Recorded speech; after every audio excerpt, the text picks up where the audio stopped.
안녕하세요 여러분, 축구입니다. 자, 삼성중공업 얘기를 좀 해보죠. 삼성중공업 사실 이제 열심히 찍기 시작한 지는 얼마 안 됐고, 그러다 보니까 나도 이제 지식을 하나 둘씩 이렇게 쌓아가고 있는 단계니까 조금은 부족해도 같이 배워가면서 조금 더 이 종목이 정말 미래가 있을지 같이 확신을 가져보는 거 어떻게 생각하시나요? 한번 보도록 하죠. 자, 우선 첫 번째, 저는 이 기사를 보고 여러분들한테 안티가 되어 볼 겁니다. 여러분들이 해야 될 일은 딱 하나예요.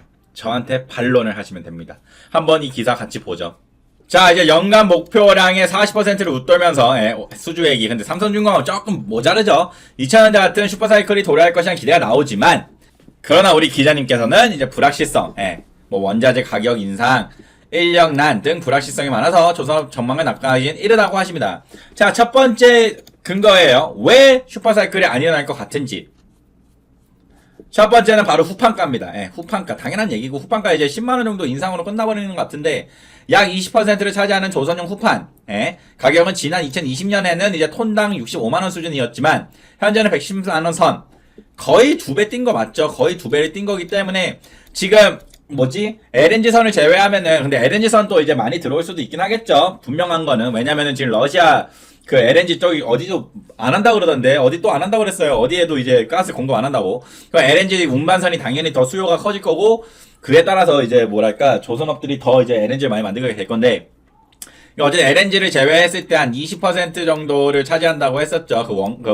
만드는 비용의 20% 정도를 이제 후판가가 차지한다고 했는데, 그러면 2배가 뛰었으니까 원래 20%였던 비용이 대충, 이 40%까지 좀 에바라고 할 수 있나? 아닌가?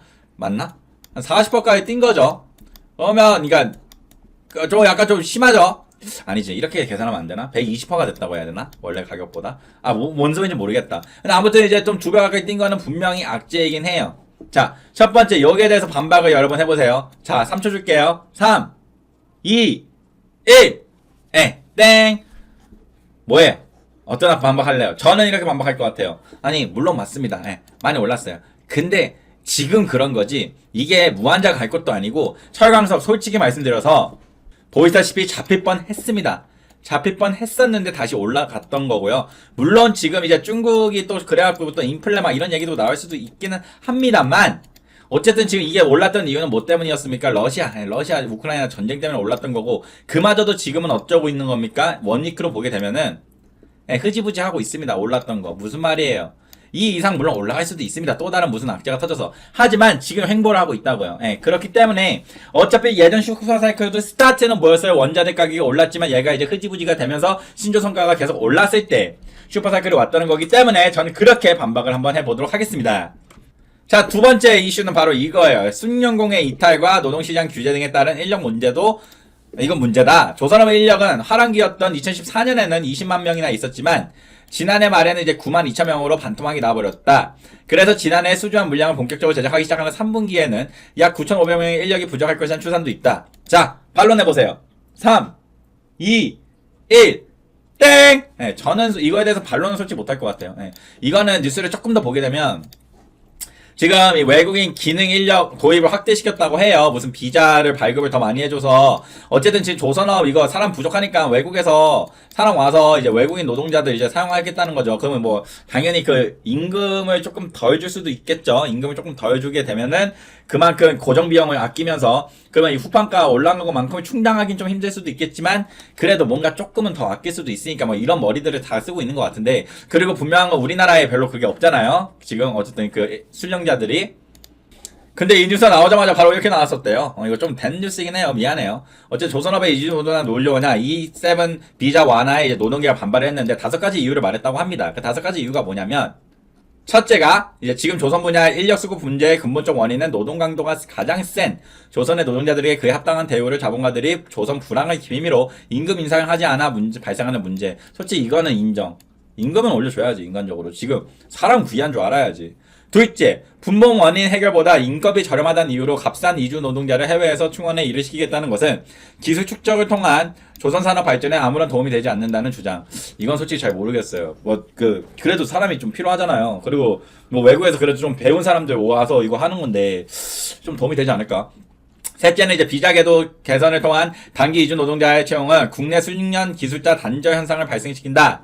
이미 일본 조선사가 값싼 외국인 노동자를 선호하면서 몰락한 사례가 존재한다고 밝혔다. 뭐 그렇다고 합니다. 그리고 넷째는 최근까지 현대중공업은 473명의 사망자와 관련해 아무런 대책도 마련하지 않았으면서 정부와 합작해 손쉬운 해외 이주 노동자들을 이용에 이르시키는 것은 위험의 외주화와 하청화를 넘어 위험의 세계화, 국제화 문제로 비화되는 것은 아닌지 걱정되는 입장. 이것도 좀 이해는 돼. 맞아입니다. 정부와 조선소 자본은 사회적 약자라 할 수 있는 하청 노동자를 처우 개선도 하지 못하고 있는 또 다른 형태의 국제적 하청 노동자를 양산하는 것도 이해하기 어렵다는 입장이다. 그냥 결론적으로 내용을 다 보게 되면 솔직히 요 1번을 제외하면은 그러니까 임금 이거 제외하면은 그거죠. 그러니까 우리 약간 뭐랄까 우리 퀄리티 우리나라의 퀄리티 그리고 우리나라의 퀄리티를 약간 낮추는 행위가 되는 거 아니냐. 그리고 좀 약간 좀 이 대우를 더 안 해줄 거 아니냐 막 이런 거 같은데 솔직히 그럼에도 불구하고 일단 지금은 세계화 시대죠, 여러분. 솔직히 세계화 시대이기 때문에 외국에서 사람들이 와야 된다고 전 생각이 들고, 그러니까 그 안에서도 분명히 잘하는 사람이 있을 거잖아요. 그렇기 때문에 좀 물론 이거 보시는 분 중에서 저한테 화내실 분들은 분명히 있겠지만 어쨌든 좀 그렇게 생각이 들고, 여기서 난 이 내용이 난 제일 와닿았어요. 수주를 해오더라도 배를 만들 사람이 없을 수 있다면서 호황기를 대비해서 기술 인력을 무차별적으로 해보하지 말고 순환휴직 등을 활용하여 기술 인력을 보호해야 한다고 주장했었지만 사측은 노동자들을 고정박포로 내보냈고 임금을 삭감, 노동 강도는 강화, 하청 노동자 비율을 늘리기만 했다고 밝혔다. 그러니까 이게 기업 입장에서는 분명히 호황기가 아닐 때는 그렇게 할 수도 있긴 하지만 아휴 좀 그래요. 이거 솔직히 HMM이란 종목도 아마 지금이야 호황이나 그렇지 또 좀 어느 정도 이해가 됩니다. 마지막은 이제 성과 전망도 불확실하다라고 하시면서 글로벌 운임 하락세가 이어지면서 새로 배를 지을 수 있는 매력이 줄고 있기 때문이다. 상하이 컨테이너 운임 지수는 14주 연속 하락해서 약 9개월 만에 최저치다. 대우조선해양의 매각 무산에 따라 국내 업체 간 출하 경쟁도 우려되고 중국 업체들은 정부 비용과 저비용 기반 자격 경쟁력으로 국내 업체를 위협한다. 현대군 중공업 회장이 앞으로의 위기는 그동안 우리가 겪었던 위기와 차원이 다를 수도 있다. 선박수주 물량이 늘기는 했지만 업계 관계자들은 불확실성에 산적해 슈퍼사이클을 논할 단계는 아니라고 말한다. 전후방 산업과 종사들의 협력이 필요하다는 것이다. 근데 여기서 이제 나는 딱 하나, 이 사람이 결정적으로 좀 아쉬웠던 부분이 이거죠. 글로벌 해운 하락세가 이어지면서 새로 배를 지을 수 있는 매력이 줄어들고 있다. 이거 말 안 되죠. 여러분 여기서 뭐 놓치고 있는 거예요? 아시는 분? 맞죠? EEXI, 이 기자분이 EEXI 놓친 것 같아요. 이 EEXI가 뭡니까? 이거 탄소 이거 배출량 감축하는 거죠. 이거 IMO에서 작년에 이제 하라고 했고 2023년부터인가 이제 되는 건가? 이거 선박 속도 줄여주고 막 이런 거거든요. 그리고 너무나도 많은 거 하면 이제 얘네는 퇴출되는 거고, 그리고 대다수의 선박들이 다 요 라인에 있어요. 퇴출되는 라인에. 그래서 무슨 말이냐면 이 새로 배를 지을 수 있는 매력이 글로벌 해운 운임 하락세와 관련 없습니다. 이거랑 관련 있는 거는 오히려 뭐 벌크선이라든지 벌크나 컨선이지 근데 그것도 절대 그럴 수가 없는 게 이 EEXI 때문에 새로 지어야 되거든요. 그래서 아무튼 결론적으로는 조금 아쉬운 기사이지 않았나라고 생각이 들고요. 자, 그래서 삼성중공업 뭐 결론적으로 보게 되었을 때 어차피 해야 될 일이긴 합니다만 그래도 조금은 아직 안 들어가고 있습니다. 기다리고 있습니다. 5,500원 이하가 내려오길 기다리고 있고. 근데 오늘 내가 갑자기 든 생각이 뭐냐면 이게 여러분 이 CCI 60의 이거 과매도 구간들이거든요, 이런 거.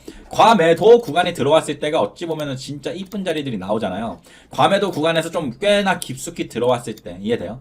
과매도 구간에서 꽤나 깊숙이 들어왔을 때, 이때까지 좀 기다려볼까 싶기도 합니다. 그때부터 분할 매수를 하든지, 이해되죠? 이 과매도 구간에 들어왔을 때. 그게 얼마나 될지 모르겠지만, 한 5,500원 이하만 되면은 이제 슬슬 들어오지 않을까라고 생각이 들긴 하는데, 어쨌든 그런 식으로 생각을 하고 있고요. 뭐, 지금 들어가신 분들은, 뭐 어차피 뭐 그냥 쭉 갖고 가신 분들은 갖고 가도 상관없지 않을까라고 생각이 듭니다.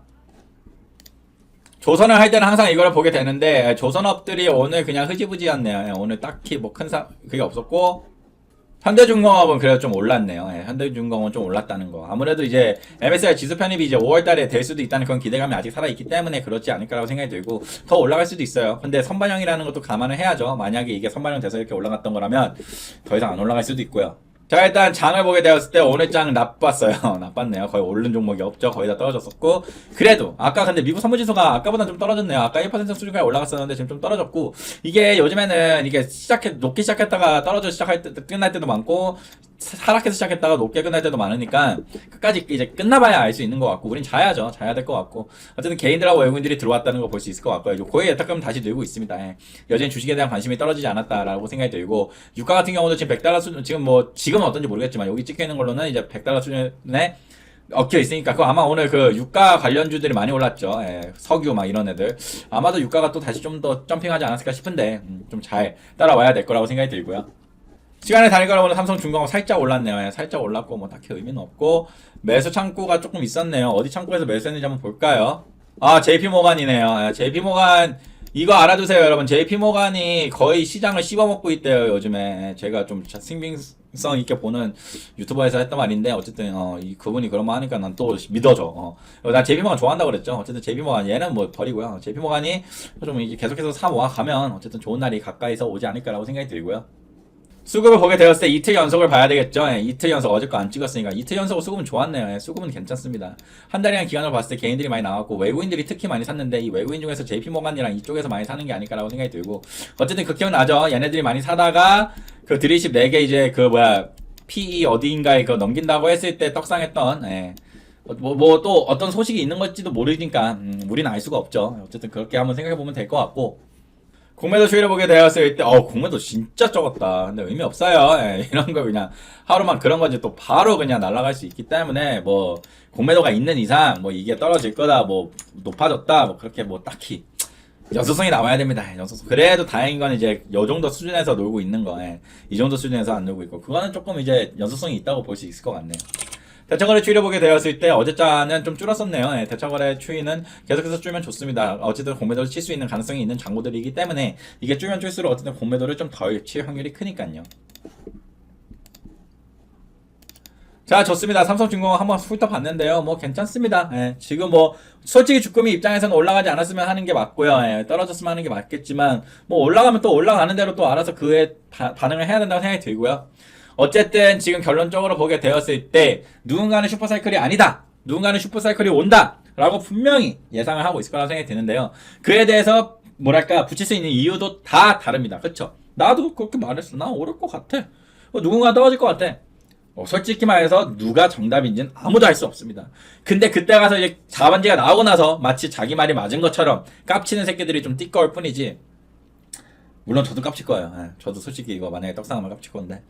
어쨌든 화이팅 하길 바랍니다. 어쨌든 조선업 우리는 오늘 내일이 아닌 내년 내후년을 보고 가고 있는 사람들이기 때문이죠. 아무튼 여러분 오늘 방송 여기까지고요. 언제든지 셔서 언젠가는 주린이에서 주받으시길 바랍니다. 감사합니다.